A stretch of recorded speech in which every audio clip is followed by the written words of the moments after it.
Ya pemirsa, sunyi senyap kini menyelimuti Dusun Sumbersari dan Dusun Gubuk Mas di Lumajang, Jawa Timur.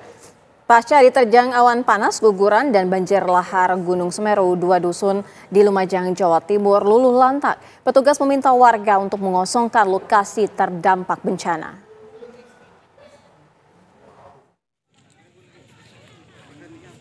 Beginilah kondisi pemukiman warga Dusun Sumbersari dan Dusun Gumuk Mas, Desa Supit Urang, Kecamatan Pronojiwo, Lumajang yang luluh lantah pasca diterjang awan panas, guguran, dan banjir lahar Gunung Semeru yang terjadi Rabu sore kemarin. Bangunan rumah, musola, dan sekolah dasar yang tersebar di 7 RT ini hampir rata dengan tanah. Berdasarkan data terbaru dari BPBD setempat, terdapat lebih dari 900 jiwa telah mengungsi. Meskipun tidak semasif kemarin, kondisi di dusun terdampak belum bisa dikatakan aman. Tugas bersama dengan relawan terpaksa harus meminta warga untuk mengosongkan tempat tinggal mereka dan mengungsi ke tempat yang lebih aman. Saat sekarang sudah ada konfirmasi dari PGA Gunung Semeru bahwa telah terdeteksi getaran banjir amak 24, sehingga kami sebagai aparat kewilayahan khususnya di wilayah Pronojiwo, kami dari Koramil 14 Pronojiwo bersama elemen masyarakat, instansi terkait berupaya untuk segera mengosongkan lokasi-lokasi yang masih menjadi wilayah terdampak. Dari Lumajang, Jawa Timur, Wawan Sugiarto, TV One mengabarkan. Lalu bagaimana kondisi terkini pasca erupsi Gunung Semeru yang terjadi pada Rabu lalu? Ada rekan kami, Novan Zam, yang saat ini berada di titik terdampak erupsi Semeru. Novan, bagaimana dengan informasi terbaru? Bagaimana juga kondisi warga?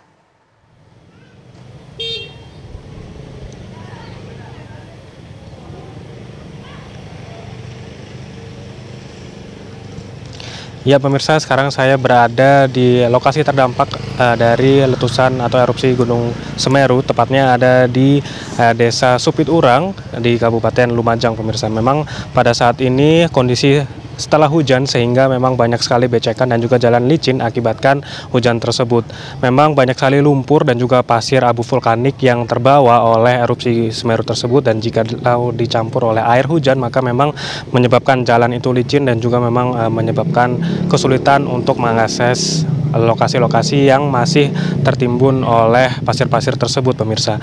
Dan memang di belakang saya ini juga banyak sekali material-material vulkanik yang ditimbulkan oleh erupsi Semeru tersebut. Hingga pagi tadi, sejak pagi tadi, tim gabungan baik relawan kepolisian dan juga dari pihak PLN turut membantu aktivitas para warga yang kembali ke rumah mereka masing-masing untuk membersihkan, kemudian juga mengamankan barang-barang mereka yang ada di rumah. Dan juga dari pihak PLN sekarang sedang memasang kabel yang prioritas utamanya adalah untuk penerangan pemirsa, dikarenakan memang saat itu kabel-kabel yang ada di desa ini terhanyut oleh aliran dari letusan Gunung Semeru tersebut. Setidaknya ada 21 rumah yang terdampak di Desa Supit Urang ini, kemudian juga ada SD Negeri 02 Supit Urang yang telah rata dengan tanah diakibatkan material vulkanik yang disebabkan oleh erupsi Semeru. Kemudian tak hanya itu pemirsa, 30 hektar lahan pertanian juga terdampak, yang dimana itu ditanami oleh tanaman cabai, salak, dan masih banyak lagi. Di atas Desa Supit Urang saat ini masih dilakukan penggalian baik menggunakan manual dengan juga dengan alat berat pemirsa. Tentunya ini juga adalah bagian dari kerjasama antara relawan dan juga aktivitas dari warga setempat yang kembali ke rumah mereka untuk membereskan rumah mereka masing-masing. Saat ini tim dari kepolisian dan juga BPBD dan juga relawan yang ada di sini turut membantu aktivitas para warga dengan membagikan masker, kemudian juga membantu mereka untuk mengamankan barang-barang. Seperti tadi contohnya ada motor yang baru saja ditemukan dan langsung diamankan oleh pihak-pihak yang membantu untuk proses evakuasi tersebut. Warga diminta untuk tetap waspada akan adanya potensi awan panas susulan, guguran lava, hingga lahar hujan yang ada di Desa Supit Urang, Kabupaten Lumajang ini. Sementara itu yang bisa saya kabarkan.